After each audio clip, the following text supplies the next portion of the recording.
This is a production of Cornell University. So as Dave mentioned, today I'll be talking a little bit about the 2016 drought in New York State and how that impacted agriculture and maybe some of the implications for water resources. And I just want to point out, obviously, Dave is one of my mentors, and then Rebecca Benner, who is the chief scientist for all of New York State TNC. Really great team. Okay, and just in case anyone forgot, we had a drought in 2016. I know 2017 was pretty wet, so sometimes we lose sight of what happened just the previous year, but these are just a few of the headlines from mid-July through August in 2016, pointing out that this is the worst drought in almost 100 years, and it was a big deal. But we wanted to see how severe was the drought really from a historical perspective. So we're all scientists and we like to look at these things a little more empirically.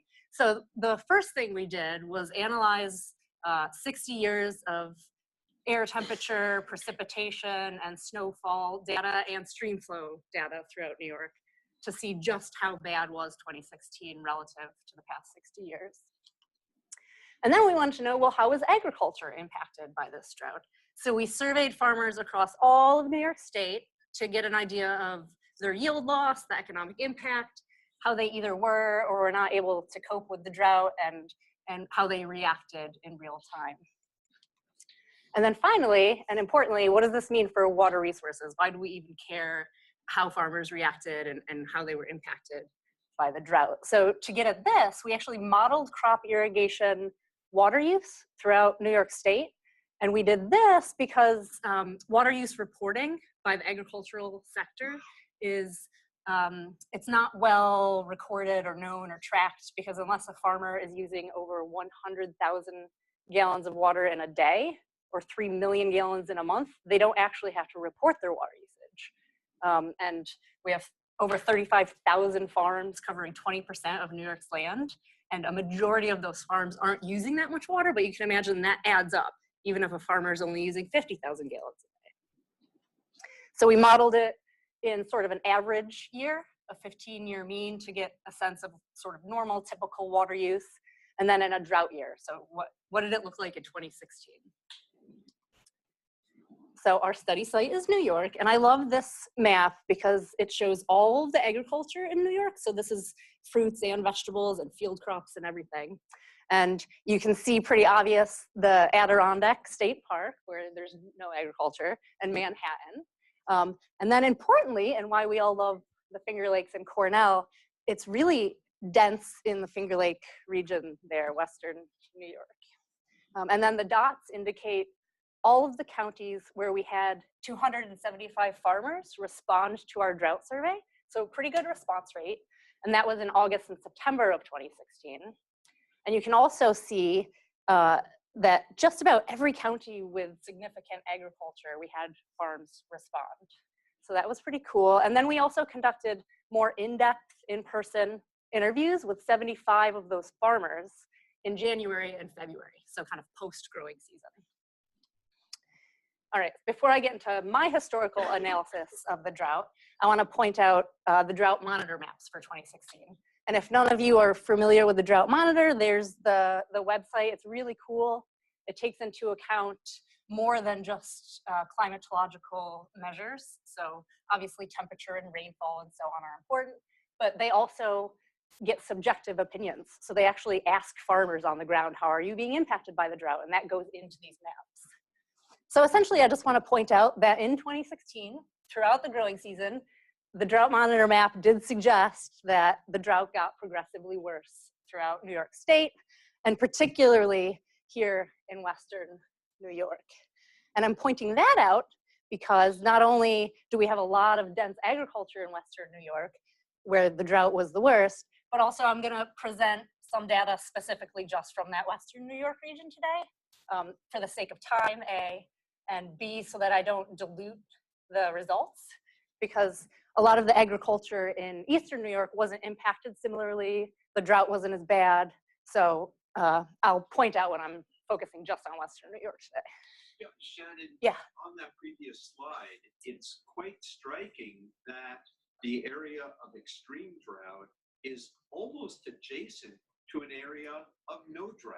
Yeah, I know, it is quite striking. And I'll give you the link and connection to my publication at the very end of this. And I do go through and analyze very discrete regions in New York State. And it is surprising how different the impact, the historical analysis of the meteorological data and also the agricultural impact is in just one region that is directly adjacent to another. So yeah, and again, in the drought maps, they're taking into account more than just rainfall and temperature. You know, they're thinking about soil types and other things like that. But yeah, it is quite striking. Okay, so for our data, again, this is going to be just for that Western New York region. And this is that historical snowfall, rainfall, and air temperature data. And that's what I would call maybe the snow season. So it's the November, December of 2015, and then January, February, March of 2016. So basically the winter and spring time leading into 2016. And then we have rainfall throughout the growing season and air temperature throughout the growing season. All of the black lines are that 60-year average. So 1955 to 2015. All of the gray lines for snow and rainfall are the lower 10th percentile. So in that 60-year period, how low did it get? And then for air temperature, it's the upper 90th percentile. So in that 60-year range, how hot did it get? And then the red lines are 2016. So it's pretty striking here that you can see snowfall was not only below average for the entire snow season, but it reached historical lows in November, December, and March. Similarly, rainfall was below average for most of the growing season, reaching historical lows in June. We did get that little peak of rain in August, but that was too little too late. The farmers had already been pretty severely affected, and it didn't compensate for the lack of snow and rain in the spring and summer. And air temperatures were above average for the entire season, reaching historical record highs in August and September. And so all of those combined, again, in Western New York specifically, led to record low stream flows. Some of the lowest stream flows we've ever seen in the past 60 years, dipping below that historical low in the middle of the growing season. And so that's indicative of not only depleted surface water resources, but also groundwater resources, both of which farmers rely on, obviously, for irrigation. And we had plenty of farmers tell us not only did their ponds and streams dry up, but their wells went completely bone dry. Okay, so that kind of answers the first question. How severe was this drought? Well, according to this fairly long-term record, it was pretty historically severe, especially in Western New York. So next question, how was agriculture impacted? Again, this is just for Western New York because the impact on farms in Eastern New York was a little bit less severe. So this figure is showing on the x-axis the percent crop loss. So did a farmer lose 0 to 10% of their crop, 11 to 30%, and so on. And then on the y-axis, the percent of respondents, the estimated losses within those ranges. And so the thing that jumps out to me first is that irrigated crops, which are the striped bars, fared a little bit better. You can see over half of the farmers lost less than 10% of their crops. And that's actually maybe a typical annual loss anyway. But then if you look at the solid black and solid purple bars, which are the rain-fed crops, you can see that about half of the farmers lost over 50% of their crop in Western New York. And this is a wide variety of fruits and vegetables and field crops and different sized farms. And you can also see that over 10%, maybe about 15% of rain-fed fruit and vegetable crops saw yield losses of over 90%. So pretty extreme. And then when we asked them to rate the economic impact, over 80% of the farmers in Western New York said that it was either moderate or severe. And only 1% of all of those farmers said, meh, it was merely a nuisance and there was really no economic impact. Okay, so now we're shifting to the whole of New York State. This is all 275 farmers. When we asked them, what was it that limited your ability to maintain your yields? Not surprisingly, about 70% said either irrigation equipment or water supplies. And so when we asked them, well, and this is what we asked them in August and September, what might you have done differently if you had known in advance just how bad this drought was going to be? And you can see a relatively similar distribution for answers relating to changing their crop types or diversifying or maybe changing the planting dates. But 22% said we would have bought more irrigation equipment. And then 36% said we would have done something else that you didn't actually list here, and that included things like increasing your water storage, so more ponds or wells and other irrigation infrastructure. Really kind of cool. Another big chunk of farmers said that they would have done things to improve their soil health. So more cover crops, less tillage, so on. And then another chunk of farmers said that they would have done something to increase their economic resiliency. So maybe start doing some of these things earlier, or recover fallow fields, or just increase their ability to feed their cows. Okay, so now this is the follow-up interviews. So now we have a sense of what farmers were thinking in August and September when they were kind of in the thick of the drought. They didn't actually know exactly how much they had lost yet. We asked them, well, what did you actually do? And this is in January and February, during the drought, real time, to cope with this situation. 7% said they changed their irrigation management strategy. And so often they told me that meant irrigating at really inopportune times, maybe like at 2 o'clock in the afternoon in the middle of August, just so that they could get through all of their fields. 7% said they created makeshift watering systems. They were using fertilizer, chemical sprayers to irrigate. They were driving their pickup truck to their neighbors and just filling up jugs of water and using hoses and watering cans. Basically just desperate times called for desperate measures. 16% went out and bought irrigation equipment, and another 16% invested in water supplies. So they dug ponds or they drilled wells. Again, with the follow-ups, we asked farmers, okay, so after what you experienced in 2016, has this changed your perspective on future drought? Over half of the farmers said yes. And then finally, we asked them, all right, we know what you were thinking about in August and September in terms of what you would have done differently. You told us what you actually did differently in 2016. So now what are you thinking about doing in the future to cope with future drought? So maybe in 2017 or in the next few years. 6% said they're gonna invest in irrigation equipment. 26% water sources, so again, ponds, wells, streams, and so on. And then 11% are gonna change their irrigation management routine. And this is a very water-focused presentation, but I do wanna point this out because Dave is so proud of this. 32% of the farmers said to help them cope with future drought, they plan to improve their soil organic matter. So again, cover cropping, reducing tillage, adding organic matter to their soil. So that was pretty awesome.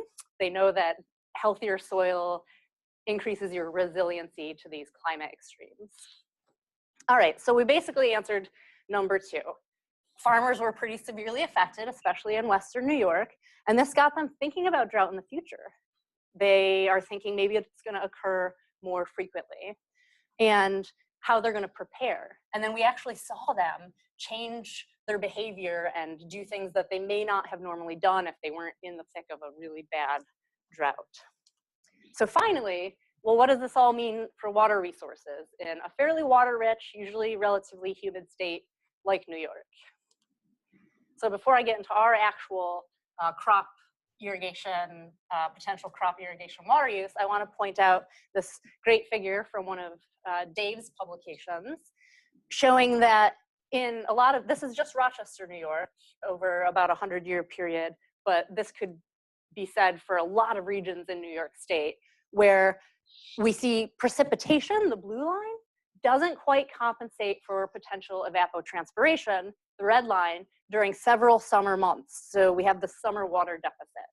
And essentially what that means is there's a period in the summer, even historically speaking, where irrigation could actually increase agricultural production. So you think about the farmers that went out and bought irrigation equipment in 2016, they're probably going to use it even in a normal year because they've already made that investment. But now we think about, this is where my climate change minds and thoughts come in. The summers in New York are predicted to get longer quote unquote, just because the freeze-free season length is going to get longer, and also hotter and drier.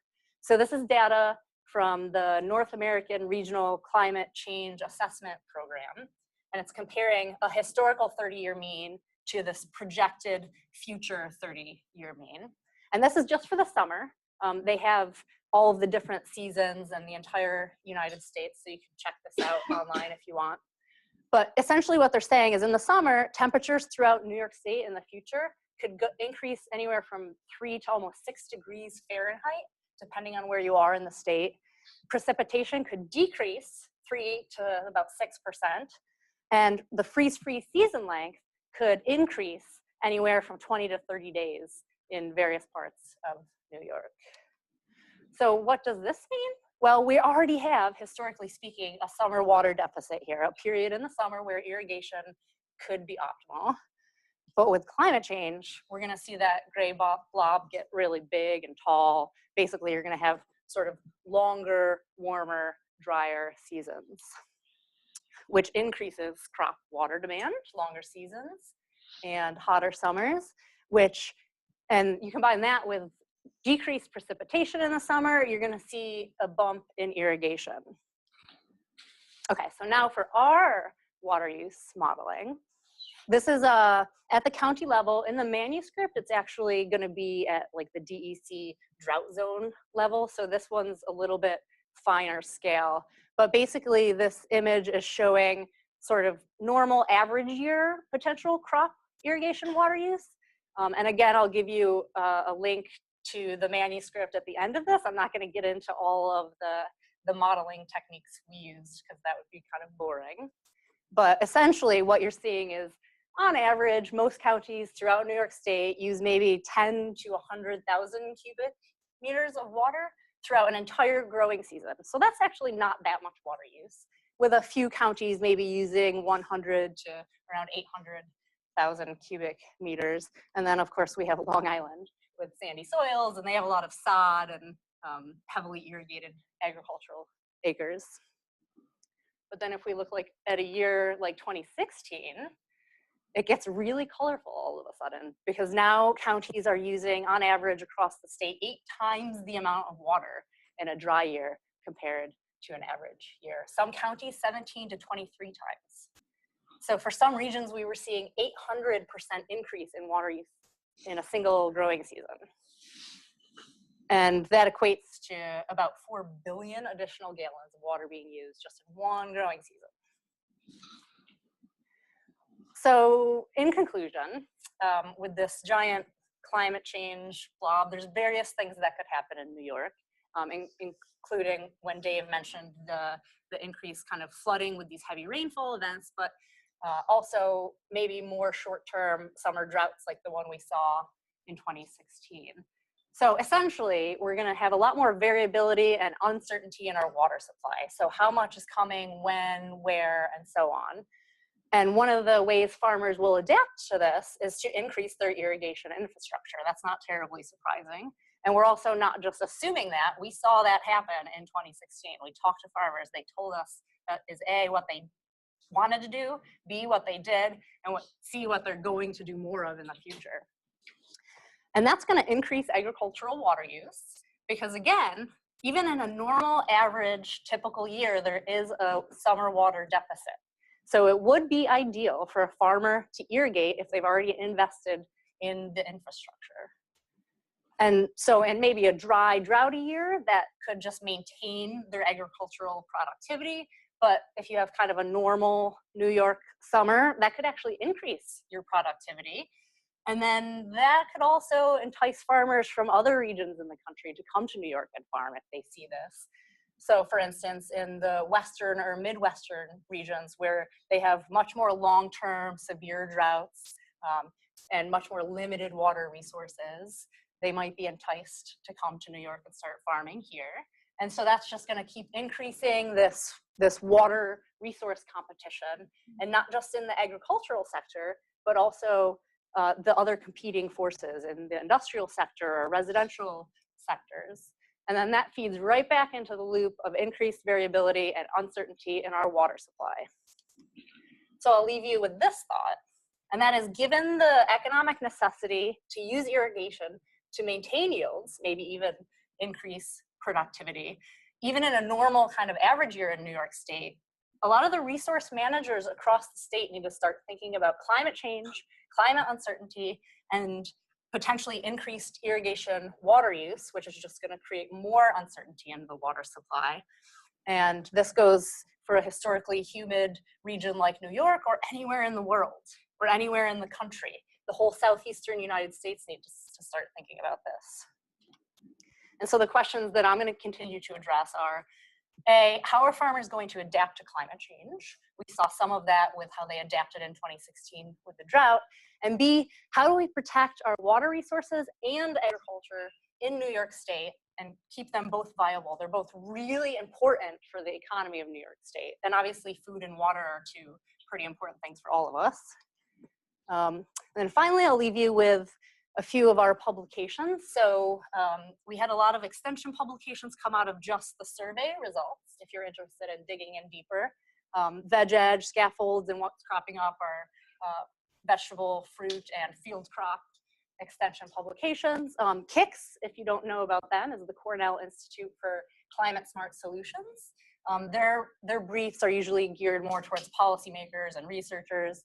And then the Northeastern Organic Dairy Producers Alliance or Association, I can't remember which. And then finally, this is our publication that we put out in December that goes into much greater detail of everything that I covered today. And you can also look at how the different regions throughout New York were impacted differently. And that's my email address if you want any of this material or have questions about the NatureNet Fellowship or anything. And then I'm gonna leave this up, this crazy slide. I know it's a lot of text, but I also know that a lot of you are involved in extension work, and you're probably interested in not just how farmers were impacted and maybe like what they're doing, but what do they want? What do they want us to do? So the last question we asked on the survey is, what do you want us to do? What can NGOs and researchers and extension agents do to help you cope with and prepare for drought in the future? The #1 response of what the farmers want is better long-range forecasts. And I told people that, and they actually got on top of it. So people like Toby Alt and Art DeGaetano, who is a co-author on the manuscript, are working on those.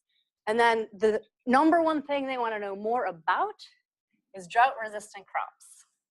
And then I'll leave this slide up that you can stare at and take any questions. Done a little early, but. Thanks.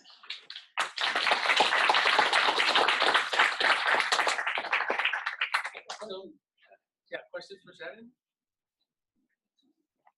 Yeah. Talk about the need for the infrastructure for irrigation. How much do they use in New York drip irrigation? Because drip irrigation will decrease the water use. Yeah, and I actually, so I'll repeat that question just in case you didn't hear us in Geneva. The question was about the amount of drip irrigation that's used in New York State relative to other types of irrigation. And off the top of my head, I don't have that exact number. I do have it in the manuscript. I think there's actually a large percentage of irrigation in New York State is drip irrigation. And I've talked to irrigation experts at Cornell, and some say, depending on the crop, that doesn't always actually save water. So obviously that's gonna be better than flood irrigation, but drip irrigation isn't always the best. But yeah, a very large percentage of farmers who are irrigating fruit and vegetable crops are using drip irrigation. I think a lot of the apples and even the sandy soils in Long Island. Yeah, a lot of like strawberries, apples. If you are irrigating in high tunnels, you're probably using drip irrigation, but not always. Some use overhead sprayers. I would say some of the really large, maybe cabbage farmers and potato farmers are using center pivots and larger sprayers, but a good portion of drip. I think you're suggesting, like, if it looks like it's really going to start putting pressure on water resources, making sure farmers are aware of drip irrigation. Drip irrigation, it's not only water, it's also nutrients, it's fertigation, Yeah, so fertigation, it's also the environment. Yeah, absolutely. Yeah, so these are some of the things that we need to start helping if farmers are going to invest in irrigation infrastructure, that we need to help them think about. And I think, and a lot of farmers said that they want to know, like, how do I save water? What kind of irrigation should I be using for different crops? These are things they did want to know. So I guess that's on us. We have to help them. We're the researchers. Yeah. I assume that your irrigation water is coming from wells? Not always. A lot of them are using ponds, on-farm ponds, or streams. A good number of farms have streams running through them. Some of them are somewhat seasonal and perennial, so they may not always be flowing, and especially in 2016. But yeah, a lot of farmers just pump right out of creeks and streams that sometimes are fed by springs, so they don't dry up. But I would say it was pretty, I actually have in some of the survey results a figure that shows what portion of the different types of irrigation equipment and the types of water sources the farmers are using. Surprisingly, about 15% said they're using city water. So they're paying dearly for water to irrigate. And I had one farmer who has an apple orchard, said he used about 10 million gallons of city water in 2016. He normally uses 3 million throughout the growing season. So yeah, huge. So to follow up on what Tom was just asking about, for those farmers who are using wells, did you also detect a decline in the quality of water as a result of the drought in terms of increased salinity, etc.? Yeah, I didn't actually ask them about the quality of the water, but I would presume, yeah, whatever water source you're using, as you're getting less and less, even ponds, the quality would decrease, wells, whatnot, with the exception of probably city water. But I didn't ask that question. That would be interesting follow-up. Are you, is everyone in Geneva hearing the questions being asked, or should I repeat them? Yeah, no, we can hear it all. Okay, great. In your own research, what approaches or adaptations do you find have the most promise for recommending to farmers going forward? And it's kind of broad, but I don't know. What are you most excited about in terms of adaptations in your research? Yeah, so soil health. So Dave is currently working on the New York State Soil Health Initiative along with Cedric and a handful of others. And the beauty of increasing your organic matter on your farm and your soil is that it makes you resilient against not just drought, but also these heavy rainfall flooding events. And it can improve productivity and just make your soils healthier for the plants, less fertilizer. It traps greenhouse gases. So it's protecting our water and reducing climate change mitigation, and also helping the farmer to be more resilient to potential climate change implications. So yeah, I would say improving soil health is a pretty easy way to deal with these things for farmers. Sometimes it's a little bit longer term. So, obviously buying irrigation equipment is going to help you the very next year. Soil health takes a little bit, but yeah, for the long term, I would say improving soil health is a great adaptation. Meanwhile, thinking about irrigation infrastructure to protect yourself against drought. And I think you mentioned early on in about some farmers that were using 3 million or 10 million gallons. What are the reporting requirements for water that farmers might pump on their own land? And is there a fee or a tax that's paid to the counties? Or is that their water to pump?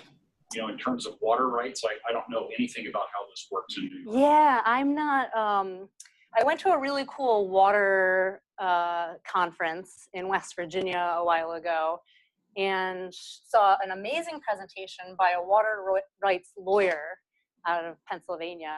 And she said, basically, to sum it up, the eastern seaboard, all of the northeast, southeast, we are the wild, wild west when it comes to water use resources. In the west, every drop is accounted for.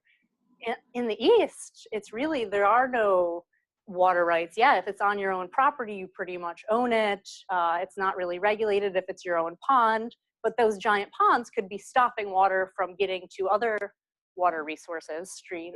It says cheaper county water for agricultural use. I mean, are there any county provided water? Yeah, so the people who are using like city water, that is accounted for. They have meters recording every drop of that water being used. But yeah, if it's your on-farm water use and not city water use, they don't technically have to report it unless they're using over 100,000 gallons a day. They are supposed to report it, but you know, it's fairly unregulated. And that's just how it's always been, and it's been okay. But if we do see more of these droughts in the future, that might not be okay. Maybe we need to start thinking about tapping into other water resources for farmers and so on. Is there any potential of rainwater harvesting during the rainy season? Can you repeat that? Is there any potential of rainwater harvesting during the rainy season?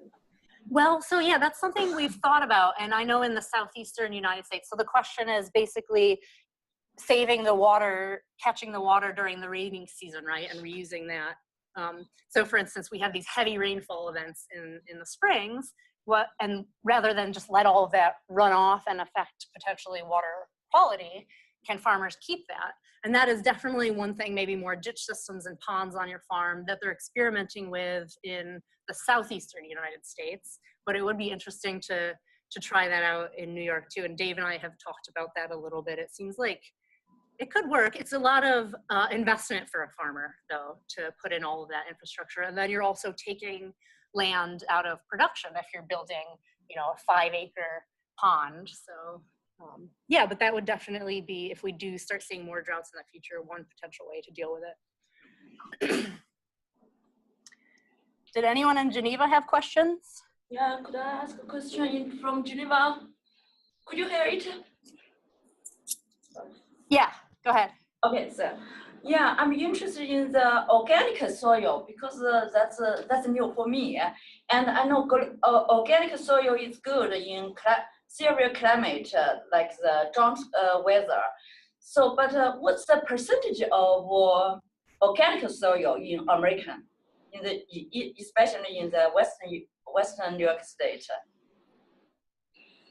Whoa, I might have to field that question to Dave. Well, so the question was, what is the percentage of organic matter in soil, sort of in the entire country, but also New York maybe relative to the entire country? Yeah, well, it depends on the soil type. So sandy soils have very low potential. There's only so much you can build up organic matter in sandy soils. So they might be 1 or 2% organic matter, but a lot of our typical soils, loam soils, might be 3 to 5%, and farmers can build that up some higher than that. To, you know, the higher it is, the better it is for water holding capacity.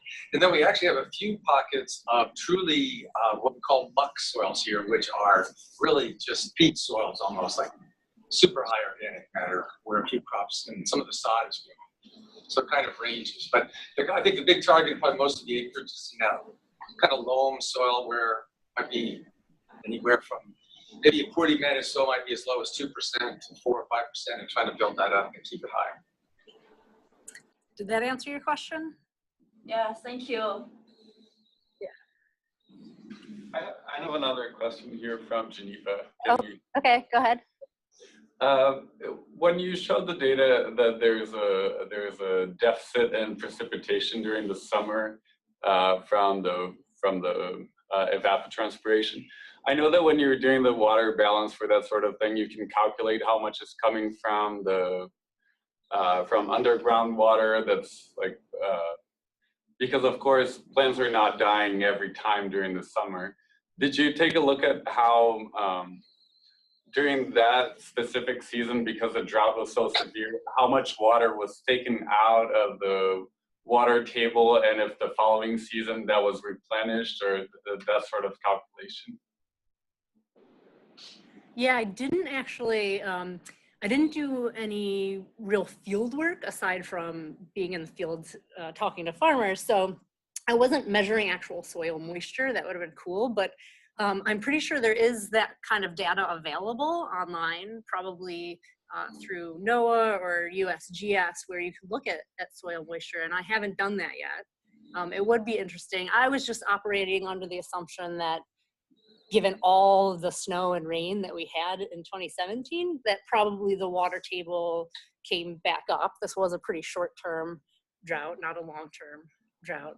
But yeah, that's a good point. There is going to be water in the soil, even during that summer water deficit period that plants will have available. And there's a lot of springs and aquifers that also help farmers, even if you don't have precipitation, helping to compensate for the evapotranspiration. But yeah, I did not collect the soil moisture data, so I don't know.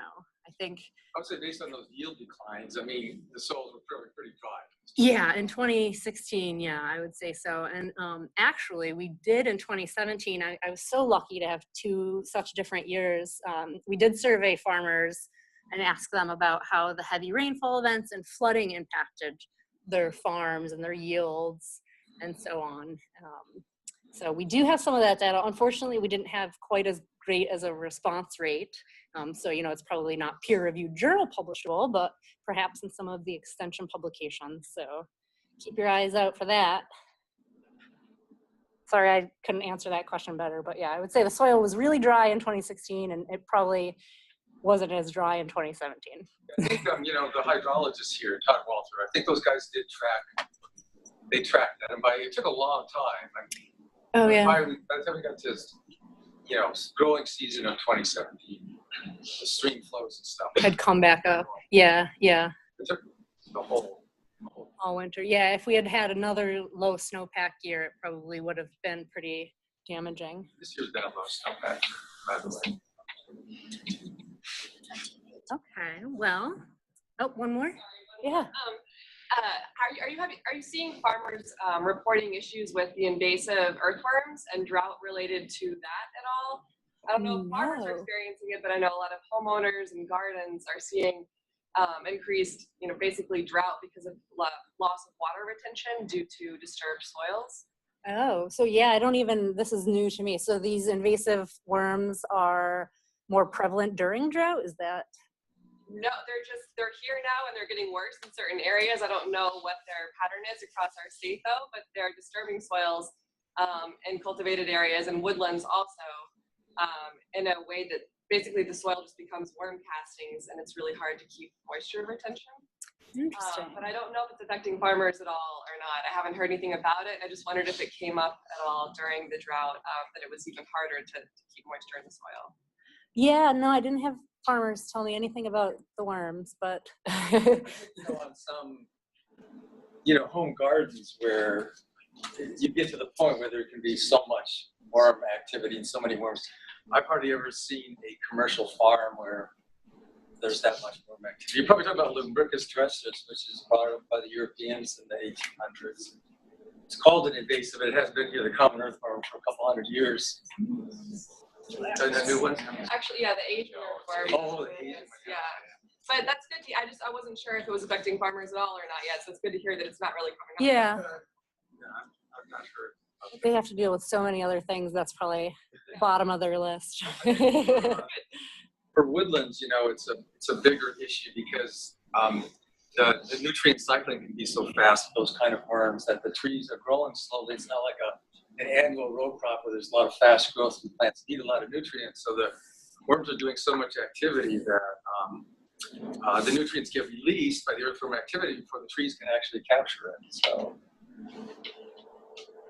Well, and also the castings, as Emily was saying, tend to be hydrophobic, and what they're doing is greatly reducing the organic matter in the O layer soils. Oh, interesting. So, yeah, just another thing to deal with, I guess. Cool. Well, I guess with that, it's almost 1:10. If we had another really quick question, I could field that, or we can, yeah. Is there any, I know there's organizations out there that do this, but anyone out there that's educating farmers on some of the information you've come up with, like say, instead of investing so much into irrigation equipment, maybe more soil modification and control, it's a cheaper, maybe a bit longer term process, but is there anybody educating farmers? Yeah, Because there great can question. be too much organic matter. Yeah. There can be. Yeah, sure. Right. You want to find that balance. There is limits. Yeah, it's Yeah. too much, but education is the only way that not every farmer has $6 million to go out and buy new irrigation equipment. For sure, yeah. So obviously Cornell Cooperative Extension is an incredible source of education. The Soil Health Initiative that Dave and his team and Cedric are working on is definitely geared towards, right now they're doing a little bit more research and surveying, but the ultimate plan is to have a website and handouts and information and education for farmers on how to help improve soil health and so on. And then KICS, right? The Cornell Institute for Climate Smart. USDA and RCS has a lot of education on soil health. Yeah, I guess there's a lot of them out there, I understand. Yeah. I was more referring to what you have specifically done recently with this drought information. Have you relayed? Yeah, so we do have plan to relay this information? So all of these publications, Veg Edge is read by vegetable farmers across all of New York State. It's a publication for vegetable farmers. Same with the Fruit Journal and What's Cropping Up. That's all read by the actual farmers. And it does give, it's mostly talking about the survey results, but it does give some ideas of what all of the different farmers wanted. And you obviously have those resources that farmers can follow up with that are listed in those. Yeah, yep, yeah. Shannan, thanks so much. Yeah, thank you. This has been a production of Cornell University, on the web at cornell.edu.